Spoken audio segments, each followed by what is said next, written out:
menyuruh mendaftarkan semua orang di seluruh dunia. Inilah pendaftaran yang pertama kali diadakan sewaktu Quirinius menjadi gubernur di Syria. Karena itu, pergilah semua orang mendaftarkan diri masing-masing di kotanya sendiri. Demikian juga Yusuf pergi dari kota Nazaret di Galilea ke Yudea, ke kota Daud yang bernama Bethlehem, karena ia berasal dari keluarga dan keturunan Daud, supaya didaftarkan bersama-sama dengan Maria, tunangannya yang sedang mengandung. Ketika mereka berada di Bethlehem, tibalah waktunya bagi Maria untuk bersalin, dan ia melahirkan seorang anak laki-laki, anaknya yang sulung. Lalu dibungkusnya anak itu dengan kain lampin dan dibaringkannya di dalam palunan, karena tidak ada tempat bagi mereka di rumah penginap. Di daerah itu ada gembala-gembala yang tinggal di padang, menjaga kawanan ternak mereka pada waktu malam. Lalu berdirilah seorang malaikat Tuhan di dekat mereka, dan kemuliaan Tuhan bersinar mengelilingi mereka, sehingga mereka sangat tertakut. Kata malaikat itu kepada mereka, "Jangan takut, sebab sesungguhnya aku memberitakan kepadamu kesukaan besar untuk seluruh bangsa. Hari ini telah lahir bagimu juru selamat, yaitu Kristus Tuhan di kota Daud. Inilah tandanya bagimu, kamu akan menjumpai seorang bayi dibungkus dengan kain lampin dan terbaring di dalam palu." Tiba-tiba tampaklah bersama-sama dengan malaikat itu sejumlah besar bala tentara surga yang memuji Allah, katanya, "Kemuliaan bagi Allah di tempat yang maha tinggi, dan damai sejahtera di bumi di antara manusia yang berkenan kepada."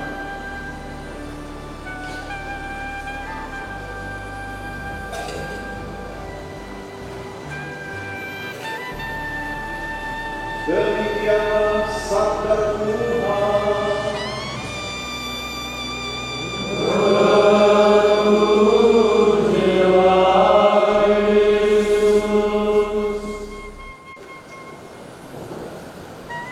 Berjalan dalam kerendahan hati menurut kehendak Tuhan. Saya coba menginterpretasikan tema ini kurang lebih begini, bahwa Natal Tuhan dapat menunjukkan kepada kita sebuah formasi tentang kerendahan hati, dan ini adalah cara Allah mengajarkan kepada kita tentang kerendahan hati itu sendiri. Satu hal yang tidak bisa disangka, bahwa Allah yang tidak terbatas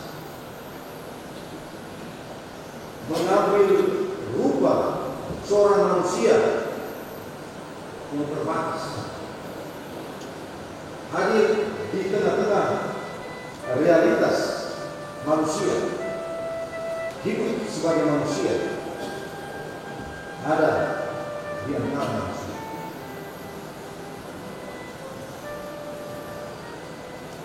Dari bacaan Injil yang kita dengar, ada beberapa fakta biblis yang dapat menjadi perhatian kita untuk mendukung kebesaran kebenaran ternyata, kebesaran kebenaran iman Allah yang menjadi manusia. Yang pertama, peristiwa kelahiran Yesus terjadi pada saat sensus dulu. Kedua, tidak ada penginapan bagi Yesus, Maria, dan Yusuf. Yang ketiga, Yesus lahir di Palma. Dan yang keempat, para gembala adalah orang-orang pertama yang mengalami suku tiga. Kita lihat satu-satu. Peristiwa kelahiran Yesus yang terjadi pada saat sensus penduduk ini bukan hanya soal keterangan waktu yang hendak diberikan oleh Lukas, tetapi Lukas juga mau membentangkan satu konteks kelahiran Yesus, di mana orang-orang sedang mengusahakan atau memberi perhatian terhadap hidup mereka sendiri. Mereka berjuang untuk mengamankan hidup mereka sendiri, pribadi, keluarga, supaya mendapatkan hak yang ditanggung oleh keluarga. Sensus penduduk.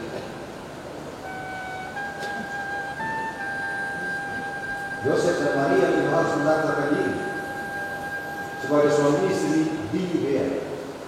Dan dengan ini Yesus terhitung dalam garis keturunan Daud dan juga secara administratif untuk pemalu.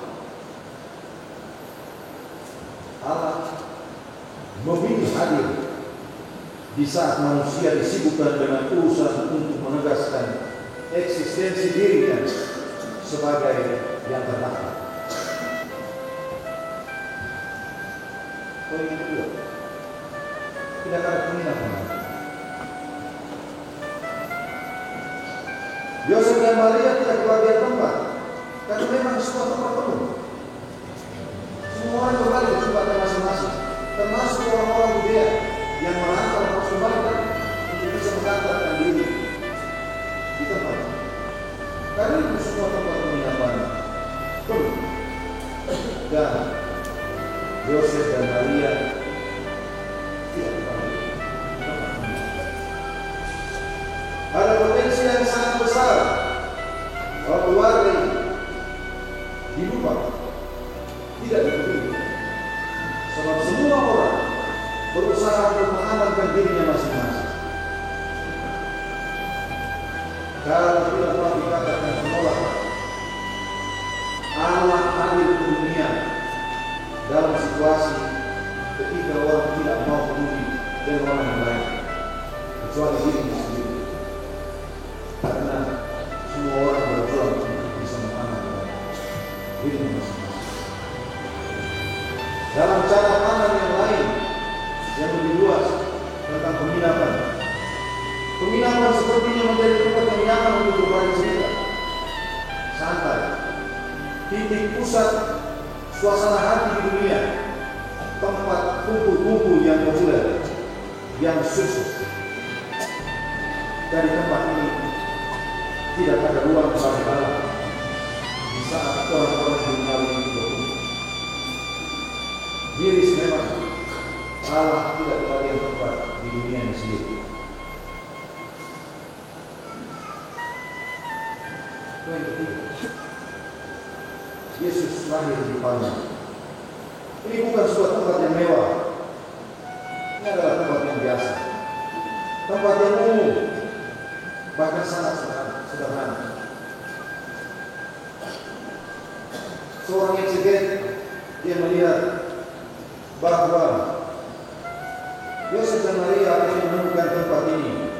Ini adalah tempat yang biasa dipakai sebagai tempat istirahat rombongan karavan bersama dengan hewan angkutan mereka.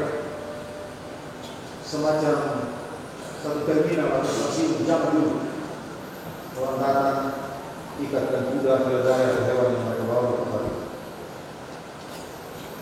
Dan fasilitas umum macam ini juga memiliki kelengkapan dasar seperti paluan untuk tempat menaruh makanan bagi kuda atau hewan kurban yang mereka pakai. Dan Yesus lahir di tempat itu. Penginjil Lukas telah mengatakan bahwa kelahiran jangkau umum, tempat bertemunya banyak orang.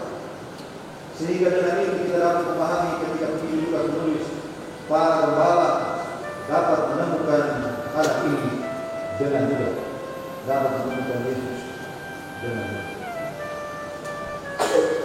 Allah yang Maha Agung yang akan menjadi penyelamat umat manusia menjumpai manusia di tempat yang biasa, yang menjadi bagian dari keseharian hidup.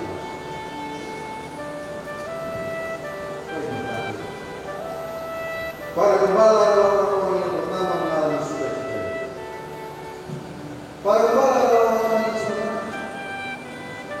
Bisa jadi mereka ini adalah kelompok yang tidak terdaftar sebagai warga negara, karena mereka hanya bekerja yang sibuk untuk menjaga keamanan doa.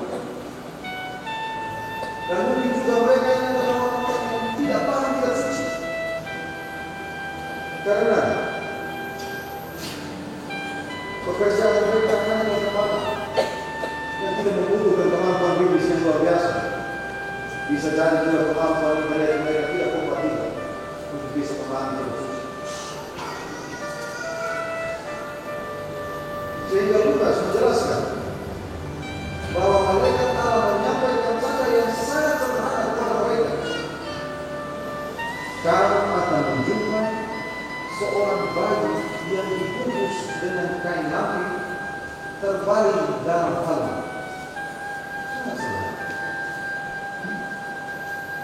Saya yakin bahwa mereka ini sungguh sangat percaya akan apa yang mereka lihat dan mereka lihat. Dan saya kira tidak salah juga kalau mengatakan bahwa yang mereka tahu bahwa mereka tidak tahu. Karena ketika mendengar kabar dari mereka pergi dan mencari. Allah telah memilih untuk menunjukkan dirinya pertama-tama kepada orang-orang yang tidak tahu apa. Tapi itu saudara-saudara, dari kata-kata ini, hanya sang penyelamat tetap harus percaya atas dunia yang tidak diselamatkan. Senyum bahagia atas dunia yang penuh dosa ini tetap harus keluar. Sekalipun dunia seakan menolak Dia yang hendak menyelamatkan, tetapi Allah menemukan cara untuk diterima oleh dunia dengan pemahaman manusia. Allah memilih cara yang hendak untuk hadir di tengah-tengah dunia, di tengah-tengah manusia. Dan atas cara ini Allah telah mengajarkan suatu sikap kerendahan hati yang luar biasa bagi kita sekalian. Apa yang bisa kita lakukan? Para Bapak dan Bapak Ibu, terlibatlah di dalam kehidupan yang biasa, di dalam keseharian yang sedang dialami sekarang dan saat ini. Bukan satu situasi yang diimpikan, dibayangkan menjadi awal-awal, tapi semua sesuatu sekarang.